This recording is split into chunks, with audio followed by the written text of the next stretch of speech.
It is 9:30 at night now. I mean, it didn't take me that long, but I had a long day at the Massachusetts RMV. It's like the DMV in other states, BMV, I've seen those, whatever. But we have a problem with Japanese import vehicles. Things like my Suzuki Kara, AutoZam AZ1, things like these K-Trucks, the Suzuki Carry, and various other import vehicles. We're not even just talking about K vehicles. The issue here is Massachusetts has decided they're no longer friendly to short VIN Japanese import vehicles, which is all of them. Whoa, whoa, whoa, whoa. What do you mean all Japanese imports? I'm talking about all Japanese imports. Every imported car, Toyota Century, Toyota Hiace, Suzuki Carry, Nissan Skyline, JDM RX-7s, Miatas, whatever. This is what you get when you import one of those vehicles from Japan when they're older than 25 years old. Like, you know, all these things that people bring into the ports nowadays. So this is an export certificate. I'm sure you're familiar with this if you've done any imports and you got a vehicle that didn't have a title because it just landed here fresh off the boat from Japan.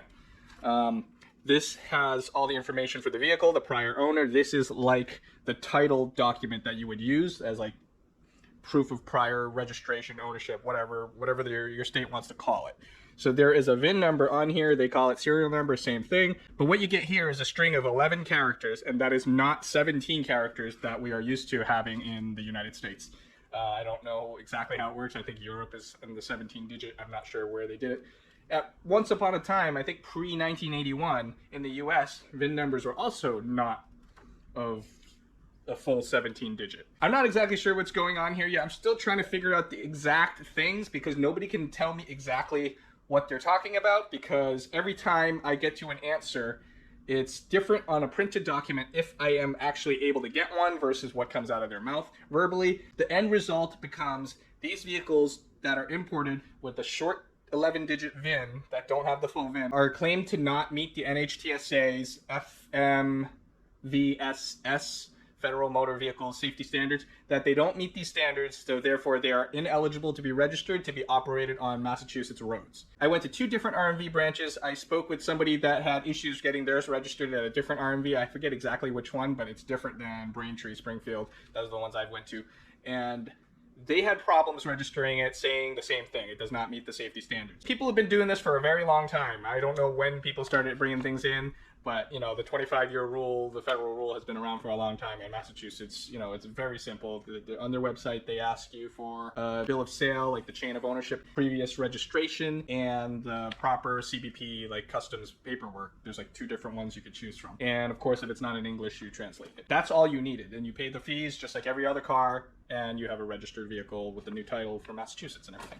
But now, no more. I pushed the subject there with the clerk. They got the supervisor involved. They researched further in. They contacted the titling department, and they talked to whoever they talked to. It took a very long time. I just had to sit there and wait and occasionally provide more information. In the end, they told me they couldn't process my paperwork because about a month ago, roughly, they couldn't give me an exact date, but like roughly a month ago, somebody in the titling department decided that these are no longer safe.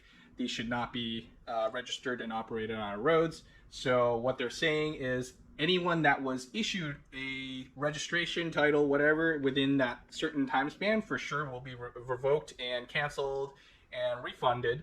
I asked the titling department supervisor if they would actually like return people's export papers, because you need this to prove ownership and try to register this elsewhere legally. At least that's my understanding of how you use that thing. So even if you wanted to sell it to someone else in a different state that could use it, you need that paperwork. I don't know if the RMV can actually like produce that paperwork and give it back. I have no idea where all these papers go when you send them in, when you hand them off to the clerk to get your registration. They probably keep them somewhere. Who knows? They got to find them all and send them back, I hope. I hope, at least. I've heard other states like Georgia, they just confiscate the stuff and say, hey, too bad.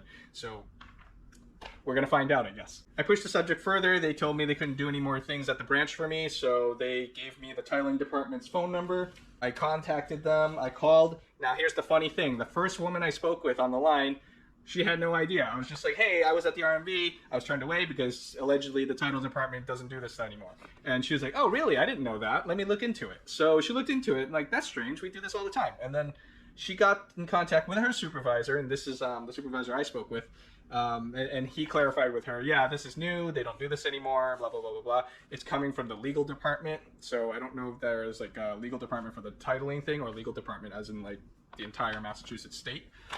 So somebody somewhere decided that this was okay to crack down on, I guess, and that's what they're enforcing. I asked for an example of like a copy of whatever internal paperwork that they're handling where it says, hey, don't do these vehicles. I got nothing. The RMV branch manager eventually came out to speak with me, and she tried to go over all this stuff. I showed her the NHTSA website that says a motor vehicle that is at least 25 years old can be lawfully imported into the U.S. without regard whether it complies with applicable FMVSS, so Federal Motor Vehicle Safety Standards. These things on the NHTSA site say these 25-year-old vehicles are exempt, but Massachusetts is saying, no, we're not doing that anymore. I know that they have an internal note because I saw the clerk browse and look for something and they read some blurb off of the thing, and that's how I know they have it. They wouldn't provide me a copy. The branch manager also verified with the titling people, and she determined that they will be releasing a training document or some sort of information that's going to be released to all the branches, so it stifles any confusion because apparently some people got registrations through and those are going to be revoked. So we're going to find out about that soon enough when we start hearing about people getting notices in the mail about this. I also asked for a copy of that training document, of course. Internal documents are not to be shared outside. Okay, fair enough. She also said on the Massachusetts website, they will update it either at the same time or shortly after the training document goes out to everybody.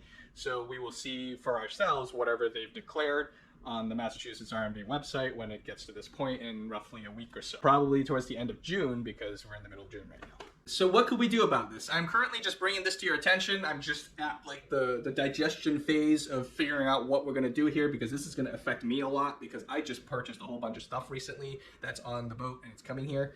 I mean, I'll figure it out. I don't know what to do yet, but I contacted David McChristian. He's out in Texas. He's part of the Texas K Advocates group, something like that. I hope I got the name right. I'm pretty sure that's correct. I believe he might have changed it. But anyways, so what they did over in Texas, they did something great. Texas, they were banning the K-trucks and whatnot. You know, we hear about that stuff once in a while. What they did was they got that ban overturned. How they did this, they didn't sue because, you know, suing, everyone kind of jumps to that conclusion. It's like, oh, we got to sue. So suing is bad. I mean, I kind of just figured that out just deducing what's going to happen. So nobody likes to be sued. So you sue the state. State has unlimited funds because they're the government, and technically it's your funds. So they're just going to fight you just because. They're not just going to take that, right? So how you're supposed to do this is actually try to reach out to all the RMV administrators. And then we'll try to contact the state legislators. Hopefully we can find a group of them to be on our side and help pressure the RMV to undo this action. Do we have a timeline on how long this takes to happen? Hey, look, I have no idea. So I've never done this before. I'm just running into this. I want to help the community too, so I'll be part of this. I'll try to round up all the other big importers that are in Massachusetts because this will definitely affect them too. I would like to try to get in contact with as many members of the community as possible just so they can reach out themselves to, like, we'll generate like some sort of a standard, like a speech you would say to them, like your state reps and stuff on the phone to their secretaries so they can process that stuff. And then we'll also have like the email thing where it's like a standardized email where you can just email to them. You can customize it to your liking for your personal fitting. I don't know, something like that, just so they get all this. And then hopefully we get a bunch of them on board and we can get this ball rolling and undo this change, roll back the change. We're going to roll forward the thing that rolls back the change. This is still really preliminary now just because I've just found this out and I'm still trying to like process and figure out what's going on. I hand wrote a lot of notes while I was on the fly over there, and oh my god, I've never written this many words in so long. I just took notes of everybody I spoke with, all the things that they explained to me, all the processes and whatever I was doing at the time to get to find out whatever they were doing. So now, are you worried? Are you worried about the existing registrations? I don't know. Maybe you should be. Some states grandfathered them in. I think Pennsylvania did that. Some states just outright banned and revoked them, like all of them. I couldn't get a clear answer from the titling department supervisor because he claims that he's not part of this project or something. He's not on there, so assigned to it, so he doesn't know. He seemed pretty sure that the current registrations of the ones that happened within this past month or so and that slipped by and they shouldn't have, he's pretty sure those will be revoked. He did say that they will process the refunds and say that this was issued in error and it shouldn't have. I then asked about the export certificate, whether or not you get your papers back and stuff. He seemed a little bit unsure, not as sure as the cancellation, but he did say they're going to go provide the papers back. Don't know. This is just words from some guy over the phone. I also pressed, hey, what about prior to this? And he was even more uncertain about, oh, they may revoke those ones too. So if you already have a title now and you want to flee, I don't know, I understand, but we do want the convenience of having our vehicles registered in our own home state, right? So I don't know. Join me in this. Join the new Facebook group I made. It's the Massachusetts JDM Imports Advocates Group. You should be able to find it under that name. I'll put a link in the description below. You can join this group. We're going to discuss what we're going to do. You can contribute either by helping, calling your state rep and just kind of bringing this to their attention and tell them how much these cars mean to you, because you are a car enthusiast and you love them all, right? It doesn't matter if they're from Japan with a short VIN, they're still a car. I mean, safety standards, like, come on, like old cars, new cars, same thing, right? Even motorcycles, you know, how can you say one of these trucks is more unsafe than a motorcycle? I mean, sure, I don't know these rules, but I bet some motorcycle has some exemption and stuff because it's two wheels, blah, blah, blah, blah. But like, come on, man, come on.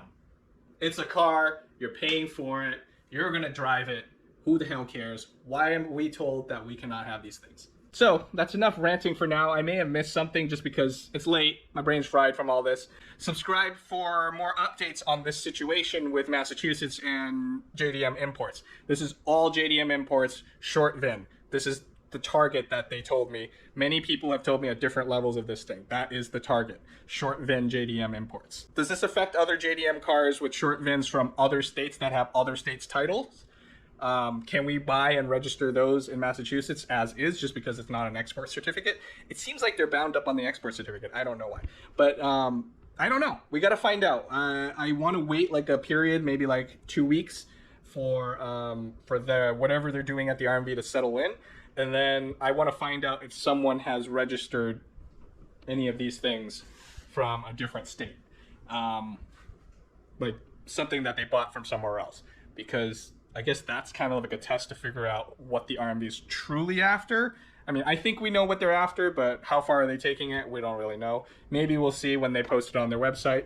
I don't know. But subscribe for more updates on this situation here. I will be updating with a video of whatever I find out, whatever we're going to take action on, that kind of stuff. I don't know. When you reach out to these state reps and stuff, they had nothing to do with this as far as we know. You don't have to be rude or anything. Please be nice so they'll be on your side. And that way, hopefully we get a favorable outcome out of this. I'll see you guys next time. Leave a comment below if you have some ideas or if you know anything about this, if you have been rejected, just so we can get in contact. Remember to join the Facebook group, Massachusetts JDM Import Advocates. I just created the group today, then we're going to grow a bunch, and then I hope you guys can share this out to everybody that you know that has JDM cars, and then I don't know, we'll work from there, we'll figure this out, and hopefully we get to keep our plates and kind of brush this shenanigans away.